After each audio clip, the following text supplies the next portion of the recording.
As we celebrate the anniversary of the adoption of the Declaration of Independence, I think it's important that we take some time and perform a self-examination of the independence to which those men pledged their lives, their fortunes, and their sacred honor.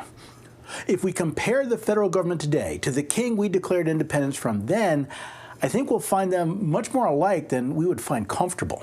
So today, let's redeclare our independence, not from the government in Washington, D.C., but from the men and women who have corrupted the legacy we celebrate today, and from the unjust powers they are exercising and the tyranny they are attempting to impose on the American people.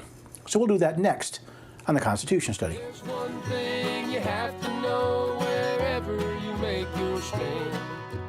Came from a long through line of everyday Americans. Hello there, everyday Americans. Welcome to the Constitution Study. My name is Paul Engel. I'm glad you could join me. Please check out the website, constitutionstudy.com. That's where you'll find not only this article, but you can download a PDF of my Redeclaration of Independence that I'm going to be talking about. You can find other articles and share information. That's really the big thing you can do, is you can share information. You can find out more about my Knowing Your Rights tour or about the Constitution Scholars Program, all starting right there on the Constitution Study. I'll talk a little bit more about that at the end. But now let's talk about this idea of redeclaring independence. As I studied the Declaration of Independence anew, I was hit by the realization of how many of the grievances that the colonists had with King George could just as easily be made by the citizens of the United States against their governments, both state and federal. While writing and teaching on the subject, I was again and again brought to the understanding that the situation of the states today bears a striking resemblance to that of the colonies in 1776. In many ways, I believe the tyranny lorded over the states is worse than what drove our founding fathers to declare themselves independent. So I decided to go through the Declaration one more time, updating it with the abuses and usurpations currently being exercised by the government of the United States. I call this document the Redeclaration of Independence. Now, to help you, I've highlighted the language that I have changed. The Declaration of the Citizens of the 50 United States of America, when in the course of human events it becomes necessary for one people to regain control of their government and to assume among the powers of the earth the separate and equal station to which the laws of nature and nature's God entitles them, a decent respect to the opinions of mankind require that they should declare the causes which impel them to this action. No significant change in the abuses of rights and liberty will come from politicians. They have no real incentive to fix what can be used so greatly to their own benefit. No, if change is to come, it will not come from Washington, D.C. Neither is it likely to originate from our state capitals. If a restoration of independence and liberty are to come to America, it will come from the American people. And no, the lowercase u in the United States is not a typo. This document is not the viewpoint of the union called the United States of America. Rather, it is coming from the citizens of the several states who have voluntarily united into a compact between the states. While the distinction between the union called the United States and the states that have united together is often lost in today's discourse, the freedom and independence of these states are just as vital to our liberty today as it was in 1776. Now, the purpose of this document is not to overthrow the government of the United States, but to return it to its proper place, exercising the limited powers delegated to it by the Constitution that created it. We hold these truths to be self-evident, that all men are created equal, that they are endowed by their Creator with certain unalienable rights, that among these are life, liberty, and the pursuit of happiness, that to secure these rights, governments are instituted among men, deriving their just powers from the consent of the governed. That whenever any form of government becomes destructive of these ends, it is the right of the people to alter or to abolish it, and to institute new government laying its foundation on such principles and organizing its powers in such form as them shall seem most likely to affect their safety and happiness. Prudence indeed will dictate that governments long established should not be changed for light and transient causes, and accordingly all experience has shown that mankind are more disposed to suffer while evils are sufferable than to right themselves by abolishing the forms to which they are accustomed.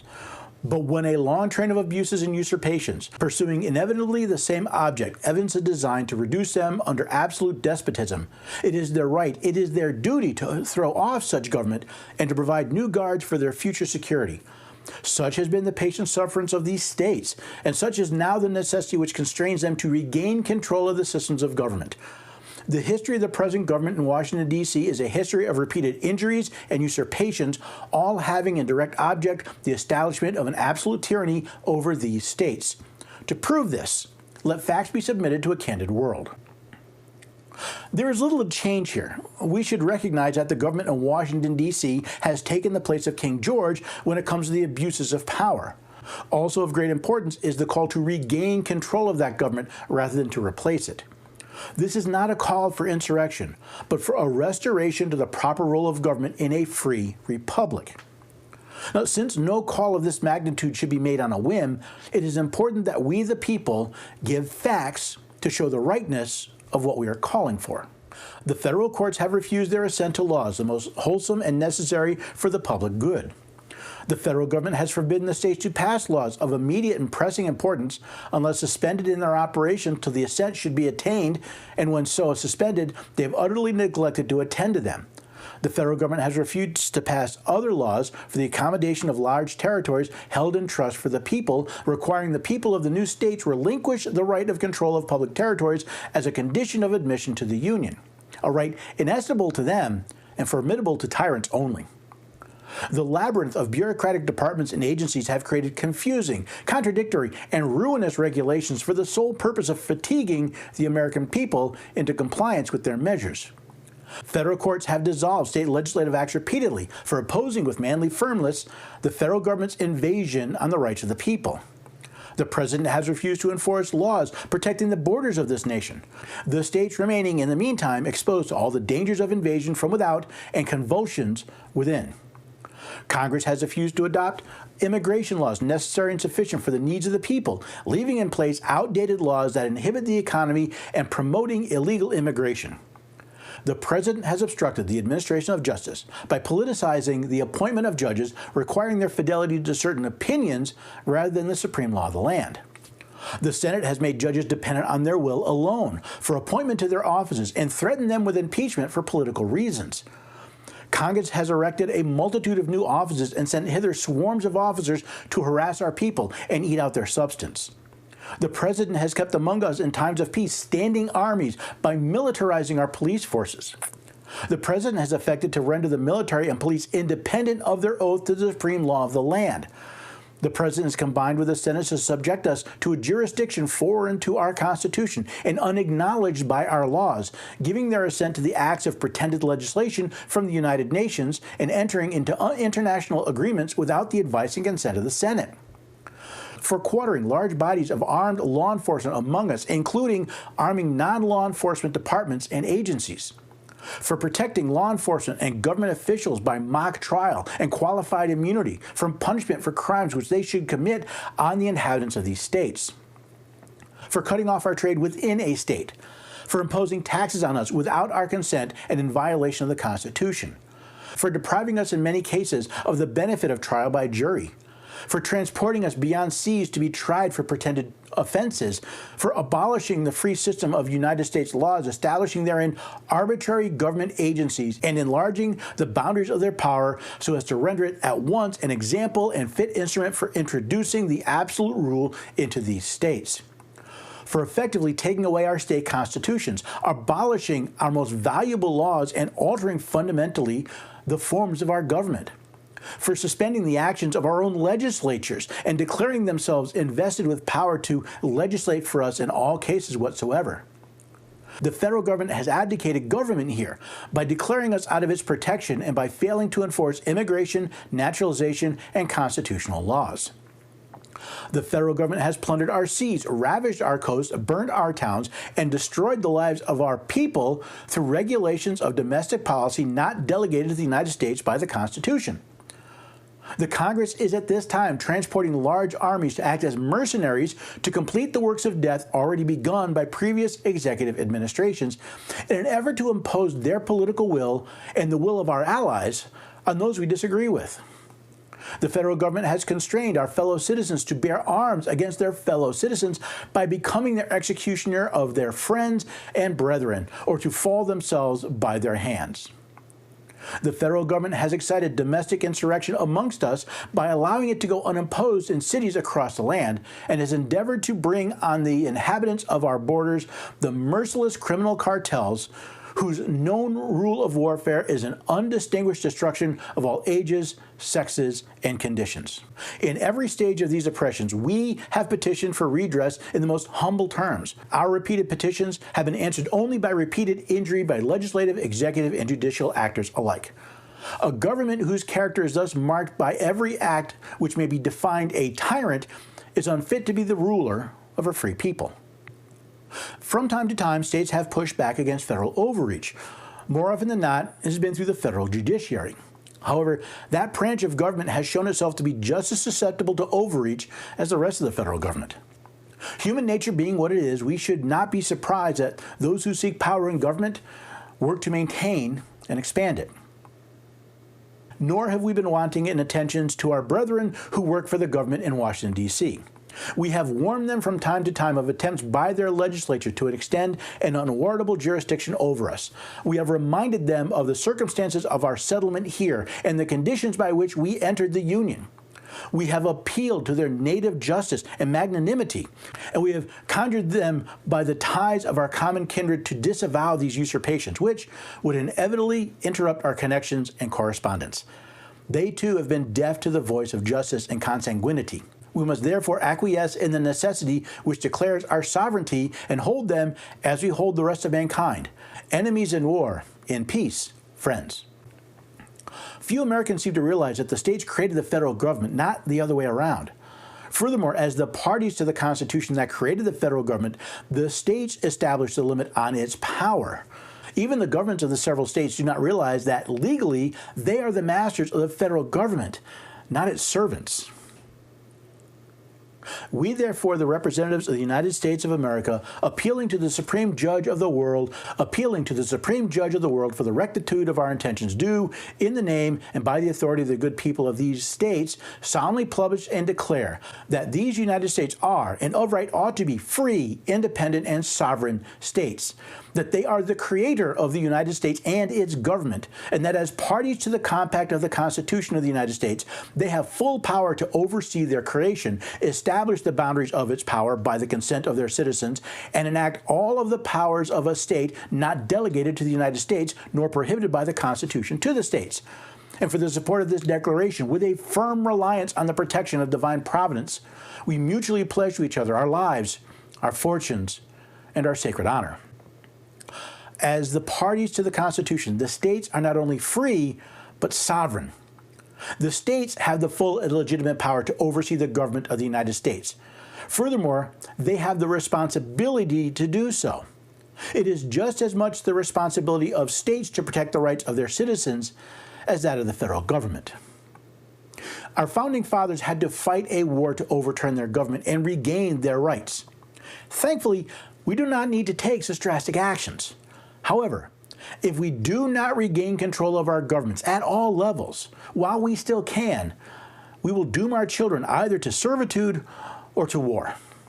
On this Independence Day, will you choose to redeclare that our states are free and sovereign, or will you leave your children to fight for the rights you are unwilling to fight for?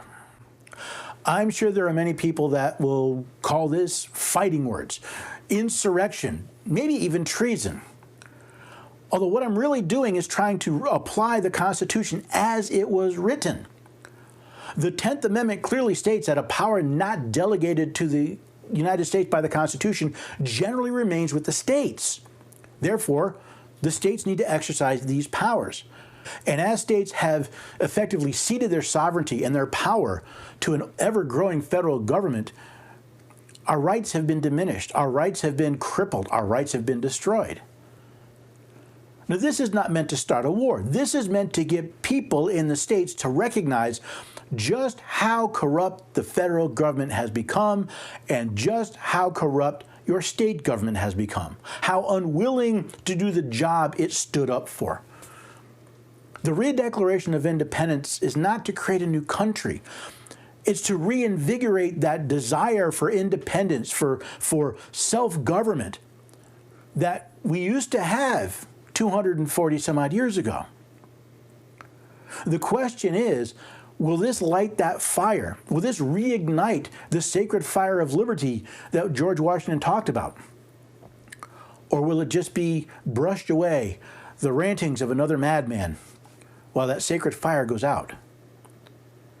The question will not be answered in Washington or your state capital. The answer will come from living rooms and kitchen tables around this nation. Let us regain control of our counties and our cities, from there regain control of our states, and have them re-exert the power protected by the Constitution for them to wield in our name. See, that's, I believe, what John Jay was talking about when he said that by knowing our rights, we'll sooner perceive when they're violated and be the better prepared to defend and assert them. That includes recognizing the rights of our states, or the rights of the power we've delegated to our states to exercise that power. How do we do that? Well, according to John Jay, by reading and studying the Constitution and doing so diligently, and then teaching the rising generation to be free. That's what we're here for. Head to constitutionstudy.com and find out more. That's what all these articles are about. Read them, watch the video, share them, find the podcast, share that as well. Hey, go to Apple Podcasts, give me a rating and review, whatever we can to help spread the message of liberty in America. Now, there's a couple of things going on that you might find interesting. I've got a site called constitutionscholars.com. This is where people who wish to read and study the Constitution can get together and not worry about being censored or being shadow banned or having accounts locked out. It's absolutely free to join. Just go to constitutionscholars.com, sign up. It's absolutely free. And then find others that are just as interested in the Constitution as you are. There's a community group for the U.S. Constitution and for each of the states as well. And if we've got interest in other discussion groups, hey, let me know, and I'll see about setting them up. The thing is, it helps us find out that we're not alone. There are others out there that are interested in the Constitution and the rule of law and that sacred fire of liberty I keep talking about. And lastly, this summer, I am doing a Knowing Your Rights tour. I'm driving across the country, helping people recognize their rights and then realize how they can best defend and assert them. And you can join in. Go to constitutionstudy.com/tour. You'll get a brief description of the tour. You'll also find the events I've already booked. Now, if you're going to be in any of those areas, I would love to meet you. Come up, tell me that you follow me on YouTube or on the website. I'd love to shake your hand and say hello. But if I'm not coming near you, don't fear. Go to the bottom of the page. You can request I come to you. It doesn't have to be a big involved event. You don't have to put on a whole conference. Heck, one of the meetings I'm having where a bunch of us are getting together in the back of a bakery. Find a room, get some friends and say, Paul, will you come spend some time with us, talk about the Constitution, help us understand. I'd be more than happy to do that. Again, constitutionstudy.com/tour. At the bottom of the page, you can fill out that form. We'll set up a Zoom call and discuss it. Most of all, I hope that this concept, this Redeclaration of Independence, I hope it woke something up in you. Maybe it pissed you off a little bit. Maybe I just showed you something you hadn't really thought of. The question is, will we stand up for our rights and for our liberty, for our independence? Or will we roll over and fold and have traded one king 3,000 miles away for 3,000 kings 1 mile away? Either way, thank you for sharing this video. Thank you for supporting the work that I'm doing here. You know, go to the website. You can donate to the tour, to the site. It's helping me to spread this message to as many people as possible. And I hope you'll join me here next time for the Constitution Study. One thing you have to know.